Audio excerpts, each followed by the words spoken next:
peach tea. Good stuff. Very, very good stuff. Well, hi, Jakey Stief here, the long-haired freaky dude. Today I'm going to review the ancient Grecian tragedy, The Phoenician Women, by Euripides, translated into English prose by Edward P. Coleridge. This is essentially Euripides' take on the play Seven Against Thebes, which was written by Aeschylus. And you can see a review for that one right up here. You know how we complain nowadays because everyone's making remakes of movies that came out only 40, 50, 60 years ago, where the stars that acted in the movie are still alive, and in some cases where the stars that acted in the originals are acting in the remakes, like Evil Dead. Well, Phoenician Woman is a remake of an awesome play that came out 60 years before it. And this isn't the only example of a Greek tragedy remake. So, remakes, they've been happening since around 400 BC. I mean, this is literally one of the oldest surviving pieces of performing arts that we have. And there was a remake of it 60 years later. So, nothing new about the fact that they tried to remake True Grit. So this play starts out with a brief background of the story of Oedipus, which is chock full of patricidal incest. If you aren't familiar with the story, read Oedipus the King by Sophocles, which you can see a review for right here. Essentially, this man Oedipus accidentally killed his father, King Laius, and then accidentally married his mother, Jocasta, and had children with her. Now, what immediately caught my attention about this play is that Jocasta, Oedipus's wife and mother, opens the play up. Typically, the story goes that she decides to commit suicide after she got her donuts jelly filled by her son. But not in this play. She's actually still alive. She hasn't killed herself yet. Anyways, the important part of this is where she addresses the tensions betwixt her and Oedipus's twin sons, Polynices and Eteocles. Their father Oedipus told them to share the kingdom of Thebes, aka Cadmus, and alternate years that they rule. But, of course, shared kingship never works out in a world of jealousy. Personally, I think it'd be nice. Come on. What's better than a 1-year vacation every other year? Now that is living the dream. I don't know what these twins were complaining about. But Eteocles decides to take full power, Polynices gets angry and summons a Spartan army, and then decides to attack Thebes. Simple as that. And did I mention that this is the Greek Thebes, not the Egyptian Thebes? They fight, they kill each other. Polynices and Eteocles directly kill each other. Jocasta, the mom, kills herself on their dead bodies. Creon, Jocasta's horrible brother, becomes king. It's chaos. And tragic. Now, Creon, the king, says some wise words by pointing out that Eteocles and Polynices were actually in a great position to rule, and they gave all of that up. With others to share the command, for one sees not everything. Democratic principles right there, man. But Creon even so doesn't take his own advice, and when he becomes king, he becomes an autocratic jerkface. He will bury Eteocles, but not his brother Polynices, which makes their sister Antigone very angry and sad. Sophocles even made a play about her anger, and it is called Antigone.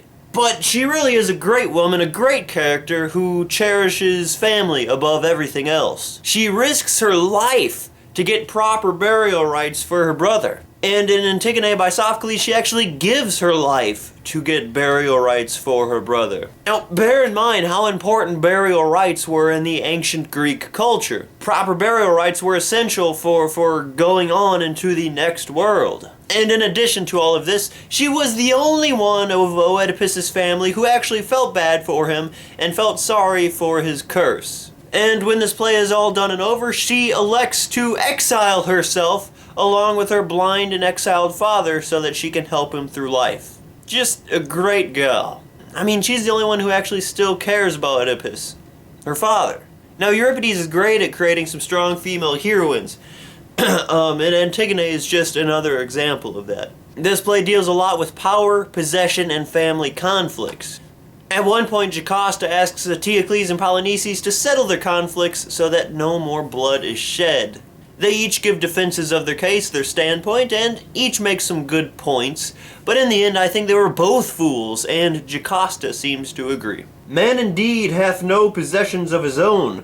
We do but hold a stewardship of the gods' property, and when they will take it back again, Riches make no settled home, but are transient as the day. In the end, material, or things that come from material like power, they hold no grasp. They hold no superiority over things like family, which are way more important. Eteocles and Polynices needed to realize that they were more important than power. But alas, they do not. In Polynices' defense, Antigone actually makes a great argument for asserting why his body should be properly buried. What crime did he commit in coming to his heritage? I mean, it's a reasonable point. This kingship was something that he was granted by his father and he was denied. So it is understandable why he was angry, why he was coming to claim that. But it was at the sacrifice of family, which is where he went wrong. Now, Creon asserts that he refuses to bury Polynices' body because it was in King Eteocles' will to not do so. But also in his last wishes were for Antigone to marry Creon's son, yet he allows Antigone to be exiled, thus not marrying his son.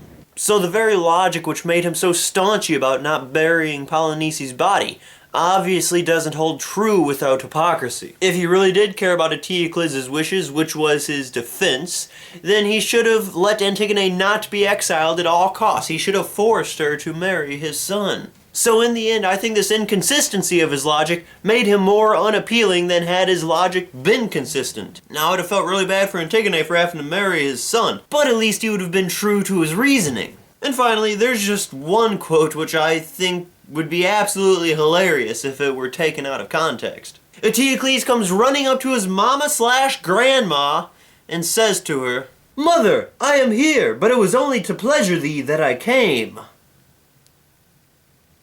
That's just not something you exclaim to your mother/grandmother whenever you're the product of incest, okay? That can so easily be taken out of context. It was only to your pleasure that I came. Oh yeah.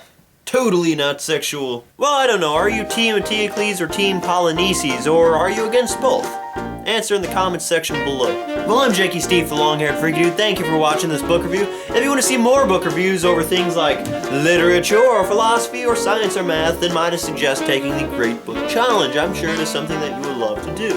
If you want to see more book reviews or headbanging to classical music, or now just recently time lapses of making art, then please check out my channel and hit the subscribe button. Well, I'm Jakey Stief, the long-haired freaky dude. Thank you for watching.